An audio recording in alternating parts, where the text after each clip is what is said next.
प्यारे मसीह विश्वासियों, जय यीशु की। प्रस्तुत है 8 जनवरी 2021 के बाइबल पाठ। पहला पाठ उत्पत्ति ग्रंथ अध्याय 1 पद संख्याएं 1 से 19 तक से लिया गया है। प्रारंभ में ईश्वर ने स्वर्ग और पृथ्वी की सृष्टि की। पृथ्वी उजाड़ और सुनसान थी। अथाह गर्त पर अंधकार छाया हुआ था और ईश्वर का आत्मा सागर पर विचरता था। ईश्वर ने कहा, प्रकाश हो जाए, और प्रकाश हो गया। ईश्वर को अच्छा लगा और प्रकाश और अंधकार को अलग कर ईश्वर ने प्रकाश का नाम दिन रखा और अंधकार का नाम रात। संध्या हुई और फिर भोर हुआ। यह पहला दिन था। ईश्वर ने कहा, पानी के बीच एक छत बन जाए जो पानी को पानी से अलग कर दे, और ऐसा ही हुआ। नीचे का पानी और ऊपर का पानी अलग कर दिया। ईश्वर ने छत का नाम आकाश रखा। यह दूसरा दिन था। ईश्वर ने कहा, आकाश के नीचे का पानी एक ही जगह इकट्ठा हो जाए और थल दिखाई पड़े, और ऐसा ही हुआ।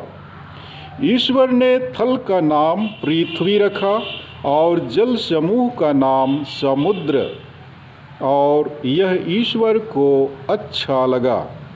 ईश्वर ने कहा, पृथ्वी पर हरियाली लहलहाए, बीजदार पौधों और फलदार पेड़ उत्पन्न हो जाएं, जो अपनी अपनी जाति के अनुसार बीजदार फल लाएं, और ऐसा ही हुआ।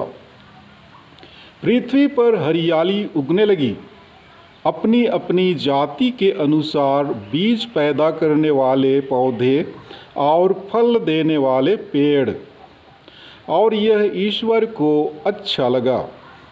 संध्या हुई और फिर भोर हुआ। यह तीसरा दिन था। ईश्वर ने कहा, दिन और रात को अलग कर देने के लिए आकाश में नक्षत्र हों, उनके सहारे पर्व निर्धारित किए जाएं, और दिनों तथा वर्षों की गिनती हो।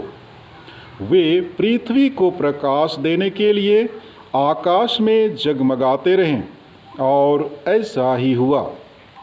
ईश्वर ने 2 प्रधान नक्षत्र बनाए, दिन के लिए एक बड़ा और रात के लिए एक छोटा, साथ साथ तारे भी।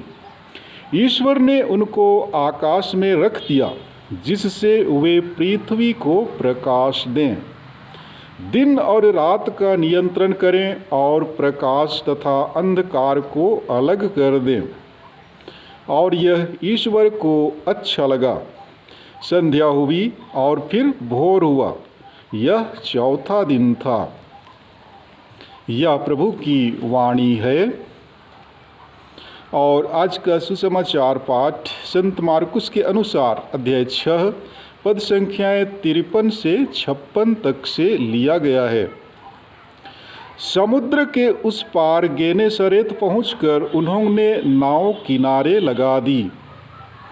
ज्यों ही वे भूमि पर उतरे, लोगों ने ईसा को पहचान लिया, और वे उस सारे प्रदेश से दौड़ते हुए आए। जहाँ कहीं ईसा का पता चलता था, वहाँ वे चारपाइयों पर पड़े रोगियों को उनके पास ले आते थे। गांव, नगर या बस्ती, जहाँ कहीं भी ईसा आते थे, वहाँ लोग रोगियों को चौकों पर रखकर अनुनय विनय करते थे कि वे उन्हें अपने कपड़े का पल्ला भर छूने दें। जितनों ने उनका स्पर्श किया, वे सब के सब अच्छे हो गए।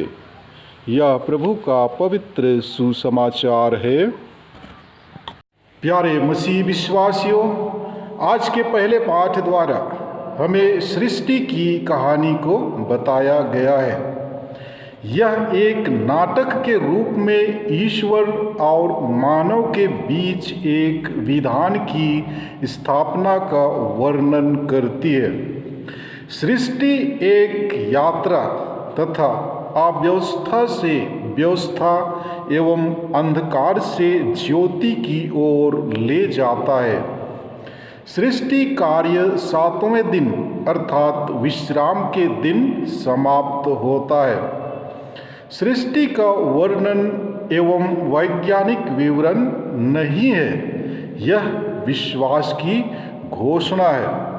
लेखक जिस ईश्वर को स्वीकार करता है वह उदासीन ईश्वर नहीं अपितु मानव इतिहास में सक्रिय है।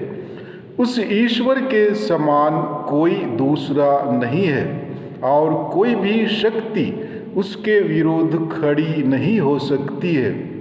यह न केवल सृष्टि करता है बल्कि जो भी करता है वह सुंदर और सुव्यवस्थित है। जी हाँ, ईश्वर ने स्वर्ग और पृथ्वी की सृष्टि की। यह कहानी इस व्यापक कथन के साथ प्रारंभ होती है और इसी कथन के साथ समाप्त भी होती है। जब हम शब्द प्रकाश पर मनन चिंतन करेंगे तो हमें ज्ञात होगा कि प्रकाश सबसे महत्वपूर्ण दैवीय लक्षण है और यहाँ पर अव्यवस्था और अंधकार के विरोधी के रूप में है। ईश्वर का व्यवस्थित सृष्टि कार्य प्रकाश की सृष्टि से शुरू होता है, क्योंकि प्रकाश हमें व्यवस्थित होने में मदद करता है। सृष्टि के दूसरे दिन के अंत में यह नहीं लिखा है, ईश्वर ने देखा और उसे यह अच्छा लगा, क्योंकि तीसरे दिन ही अव्यवस्थित पानी व्यवस्थित होकर वह कार्य पूरा होता है, अर्थात पृथ्वी दिखाई देती है। उसी के बाद में पेड़ पौधे उत्पन्न होते हैं। ईश्वर ने देखा कि वह अच्छा था। यह वाक्य हम तीसरे और छठे दिन 2 बार पाते हैं, क्योंकि लेखक चाहता है कि वह इसे 7 बार लिखा हुआ पाए। जब हम नक्षत्रों की सृष्टि पर मनन करें तो हमें ज्ञात होगा कि नक्षत्रों के 3 कार्य हैं। पहला प्रकाश देना, दूसरा दिन और तीसरा रात को अलग करना एवं मानव को वर्षा और ऋतुओं के निर्धारण में मदद करना। सूर्य और चंद्रमा का नाम नहीं दिया गया है, क्योंकि वे पड़ोसी देवताओं की याद दिलाते हैं। कभी कभी इस्राएली भी इन देवी देवताओं की पूजा करते थे।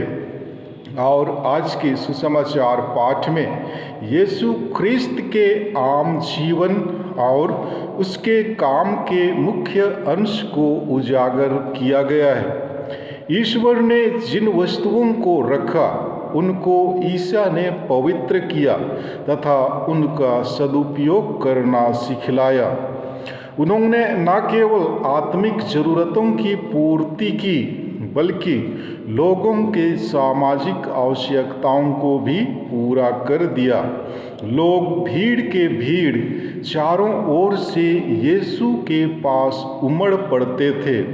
कुछ लोग यीशु का दर्शन करने, उपदेश सुनने, भूख प्यास मिटाने के लिए और कुछ लोग तरह तरह की बीमारी से चंगाई पाने के लिए यीशु के पीछे दौड़ते थे। उनकी विशेष शक्ति और चमत्कार के कार्य लोगों को चुंबक की तरह खींच लेते थे। प्रभु यीशु हर संभव उन सब की मदद करते जाते थे। जी हाँ प्यारे ख्रिस्त विश्वासियों, जिस तरह प्रकाश हमें शक्ति एवं जीवन प्रदान करता है, उसी तरह यीशु संसार के ज्योति तथा हमारे जीवन के मार्ग, सत्य एवं ज्योति हैं। वे हमें हर प्रकार की बीमारियों एवं दुख कष्टों से छुटकारा देने की शक्ति रखते हैं। लोगों ने उनकी शक्ति को पहचाना था। यही कारण है कि लोग रोगियों के साथ झुंड के झुंड यीशु से मिलने आते थे। लोगों को पता था कि यीशु के समीप आने तथा उनके कपड़े के स्पर्श मात्र से वे रोग मुक्त हो जाएंगे। इसी विश्वास के साथ आइए हम यीशु के नज़दीक जाएं। वे हमारे जीवन के अंधकार को प्रकाश में बदल डालेंगे। आमीन।